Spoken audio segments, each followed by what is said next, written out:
I believe my husband loves the Lord, but he has accepted the prosperity gospel. Can a true believer be fooled into believing these doctrines?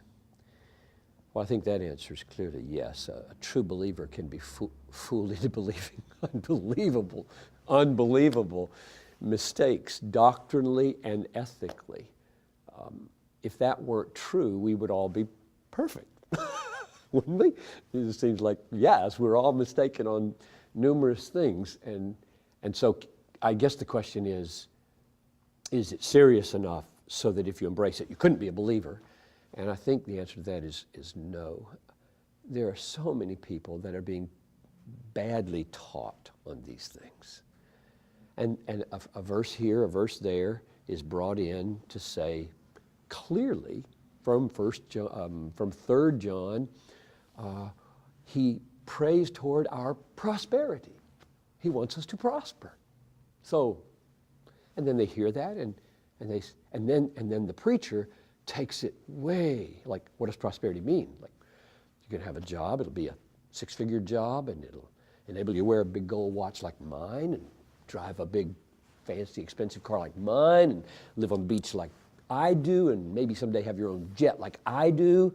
I mean, that people are taken there. They just see the steps going there, and they're not able quickly. Not everybody has a critical mind to say, that's a non sequitur, that doesn't follow.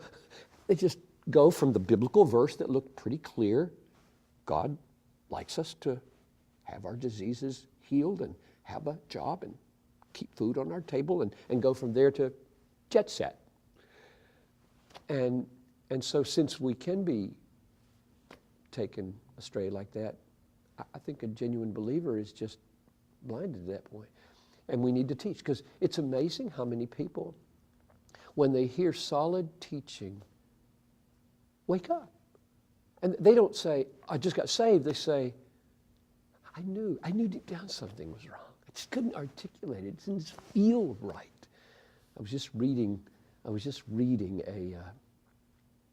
an online expose type thing of a woman who narrated her life in and out of that kind of thing. So yes, I think God is so merciful to us in our bad ideas about him. And I think rather than deciding who's a Christian and who's not in regard to the prosperity gospel, we should just be teaching as much truth as we can.